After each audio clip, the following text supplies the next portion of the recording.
Shalom pessoal, Rabino Jacques, para falar com vocês sobre a Parashá dessa semana, que foi Shemot, a primeira Parashá do segundo livro da Torá, e certos eventos que ocorreram nessa semana me fizeram pensar em duas histórias.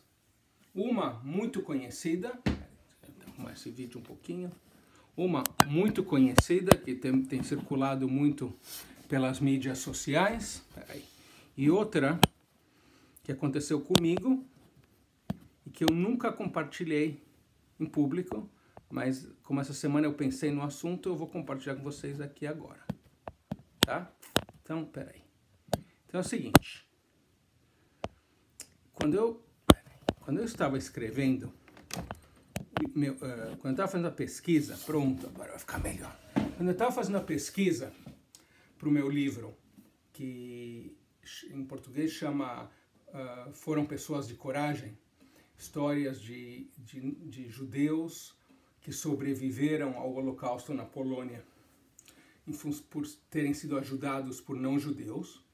Eu, junto com meu coautor, meu grande amigo Bill Tameus, que é um jornalista aqui em Kansas City, nós viajamos pelo mundo, vários países, pesquisando, encontrando com gente. E nós estávamos em Nova York e nós tivemos a oportunidade de visitar duas senhoras que viviam em New Jersey. Então você pegava o trem, né, cruzava lá para Nova Jersey. Duas senhoras que tinham sobrevivido ao Holocausto, se esconderam como um kolkhoz, que é como um kibbutz socialista, né? Uma comuna agrícola, né? E elas sobreviveram e depois vieram para os Estados Unidos, não sei onde casaram, e conversando com elas, né? Aí elas dizem, nós não temos filhos. Eu pensei, pô, que triste, né? Não ter filhos. Aí eu falei, pô, que pena. Eu falei, não, a gente de propósito não quis ter filho. Eu falei, por quê? Porque a gente não queria, ambas tomaram essa decisão, ambas a mesma coisa. Tomaram essa decisão que elas não queriam ter o risco de que um dia alguma criança, um filho delas, tivesse que passar pelo mesmo trauma que elas tinham passado. E é interessante porque, se por um lado eu sei muito bem que eu não tenho o direito de julgar ninguém, eu não sou ninguém para julgar ninguém, porém me pareceu tão estranho, tão perturbador de fato, porque o que eu posso dizer, eu não estou mencionando o nome delas, portanto, vocês não sabem quem elas são, que elas deram uma vitória póstuma para Hitler. Ou seja, uma coisa, às vezes acontece, a pessoa não pode ter filho, Deus o livre, o filho nasce e morre, né? Mas ao decidir não ter filhos, porque potencialmente, quem sabe, né, esses filhos não poderiam passar por alguma coisa traumática, elas, na verdade, Hitler, que não conseguiu matá-las, conseguiu implantar na cabeça delas esse vírus para que ela não tivesse filhos, portanto não perpetuasse o povo judeu, né? Porque eu já disse várias vezes que a essência de ser judeu é ter esperança, é ter fé, né? E essa é uma história, né? Inclusive vou dizer que essa história me perturbou tanto que tudo que eu fiz nesse livro foi uma discussão. Bill Tameus é uma pessoa fabulosa, ótimo. Tudo a gente discutia, o que nós vamos fazer, o que nós vamos dizer. E foi a única história que eu disse, eu não quero essa história no livro. Tá? Eu prefiro que a gente não ponha. Ele concordou. Portanto, a história nem sequer foi contada no nosso livro. Tá? Bom, em contrapartida dessa história, vou contar a história que tem circulado muito nos meios sociais, que imagino que vocês já tenham visto, talvez, que é a história sobre um lugar que chama Tessalônica, na Grécia, que os judeus chamavam Salônica, ou Saloniki, que tinha uma comunidade judaica muito grande, muito forte. Os judeus, a maior indústria da cidade era o porto, e os judeus eram tudo no porto, inclusive os estivadores, que traziam mercadoria, tiravam e saíam dos barcos, de tal maneira que até mesmo o porto, como eu já disse que era a essência da cidade, o foco comercial da cidade, fechava no Shabat, nas festas judias, porque a grande maioria do pessoal trabalhando lá eram judeus, né? Quando Hitler atacou a Grécia, e ele totalmente destruiu a comunidade judaica, e é particularmente horrenda a história dos judeus da Grécia, de Salônica, porque um trem saindo de Salônica a caminho de Auschwitz levava 7 dias, pelo menos, às vezes mais. E eles fechavam as pessoas no trem, não davam comida, não davam água, não davam nada. Chegando em Auschwitz, metade do trabalho já estava feito, porque metade ou mais das pessoas no vagão já estavam mortas. Tá? Uma coisa horrível. Então, poucos judeus sobreviveram, e hoje em dia as comunidades judaicas lá são minúsculas, né? Porém, uma família que sobreviveu foi a família Burla, B-O-U-R-L-E, Burla. Em 1961, eles tiveram um filho, um menino, que eles deram para esse filho o nome de Israel Abraham, e o nome comum, né, o nome para a sociedade, Albert. Então esse Albert Burla cresceu e estudou para ser veterinário lá na Grécia. Aí com o tempo ele acabou mudando para os Estados Unidos, casou com uma moça judia aqui, criou 2 filhos judeus. Eventualmente ele decidiu que ser veterinário não era tão legal, aí ele decidiu trocar um pouco de carreira e mudou um pouquinho, né, para entrar na indústria farmacêutica, indústria de remédios. E ele acabou indo trabalhar sendo o chefe da seção de vacinas de uma empresa que chama Pfizer, que é, como vocês já sabem, uma das grandes farmacêuticas do mundo, a empresa que está promovendo hoje a primeira a sair com a vacina, e aqui tem ajudado Israel, e hoje o país que está mais avançado no mundo, tem 20% da população israelense já foi imunizada contra o Covid com vacinas da Pfizer, né? E hoje, então, esse Albert Burla, filho de sobreviventes do Holocausto, é o CEO, né, o chefão da Pfizer, companhia que está, como eu já disse, criando a vacina do Covid. E a minha mulher vai receber a vacina do Covid amanhã, no distrito escolar, e eu estou indo amanhã também no meu médico para conversar com ele se esses rabinos são realmente considerados essenciais. Mas imagina se os pais do Alberto tivessem dito não, como aquelas mulheres de Nova Jersey, né? Não, isso aqui foi horrível, eu não vou me arriscar mais, não vale a pena ter uma criança. Para que ter um filho para que ele seja sujeito de outro holocausto?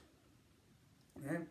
Eu escuto às vezes de pessoas, né, fora desse contexto, dizendo esse mundo é horrível, tem aquecimento global, tem ameaça nuclear, que o mundo vai acabar, tem violência racial, tem ódio. Como é que dá para trazer crianças para o mundo? A minha resposta é que trazer uma criança para o mundo é um ato de fé. E eu creio que em lugar nenhum essa mensagem é mais clara do que no que diz respeito para a Parashá dessa semana, Shemot. Tem um famoso Midrash sobre a Miriam. A Miriam, vocês já sabem, era a irmã maior do Moisés. Diz que o que aconteceu é que o faraó decidiu que todos os meninos, os bebês homens, machos, né, que nascessem, os judeus iam ser jogados no Nilo, iam ser mortos. E aí o que aconteceu? Conta a Torá que havia um homem da casa de Levi, que ele tomou uma mulher da casa de Levi, o pai e a mãe do Moisés, e tiveram 2 filhos, mas dois, né, a Miriam e o Arão. Porém, quando houve esse decreto, eles se separaram, como diz que todos os judeus se separaram, ou seja, separaram quer dizer, o homem e a mulher começaram a dormir em lugares separados para não ter bebê, né? com medo de que se nascesse um filho, esse filho fosse morto, né? Então, o que aconteceu? A Miriam, quer dizer assim, é melhor não trazer crianças ao mundo, ter o risco da criança morrer, se for menino. Aí diz que a Miriam, sabendo isso, apesar de ser uma menina jovem, ela desafiou os pais. Ela chegou para eles e disse: o faraó decretou somente contra os bebês homens. Mas vocês, o que vocês estão fazendo, vocês estão decretando tanto contra os homens, contra as mulheres. Porque se tivesse um bebê, você não sabia se é homem ou mulher. Depois, o faraó decretou somente contra a vida nesse mundo. Mas o que vocês estão fazendo, vocês estão decretando contra a vida nesse mundo e no mundo vindouro. Obviamente, né? Aí depois, o decreto do faraó pode ser anulado. Mas o decreto que vocês estão fazendo não pode ser anulado. Lógico, uma vez que já não teve o bebê, não dá para não ter, né? E aí, portanto, a Miriam convenceu seus pais a se juntarem de novo e dessa união nasceu o bebê Moisés que nós conhecemos. A Miriam tem vários outros papéis.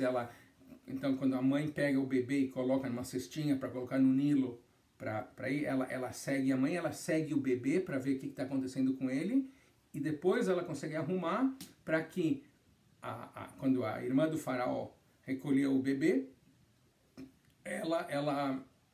que a mãe dela, né, a Yocheved, que era a mãe do bebê, fosse a ama de leite do bebê. Portanto, o bebê terminou amamentado pela sua própria mãe mesmo, né?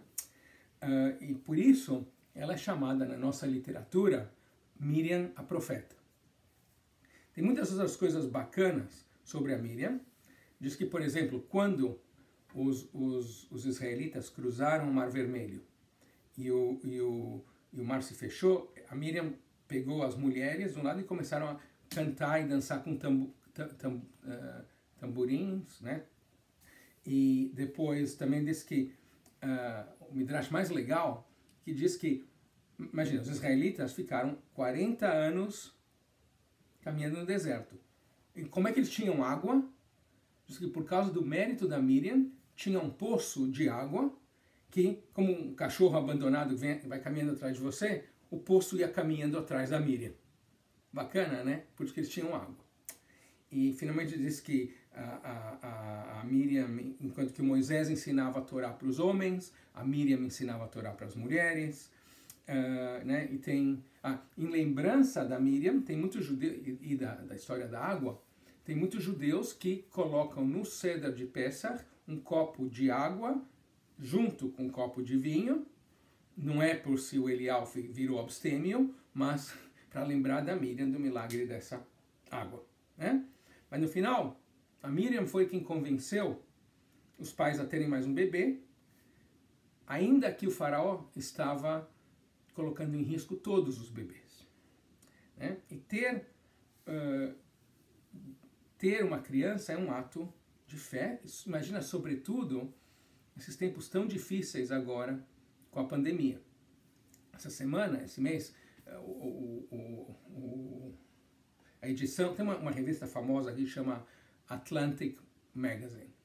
E a edição desse mês, de janeiro, traz artigos sobre como que é ter bebês durante a pandemia, todas as dificuldades de ter tratamento médico, os riscos de ir no hospital, o fato de que os hospitais estão super focados no Covid-19 e às vezes não tem tanta atenção médica para outras coisas, inclusive a ala de maternidade,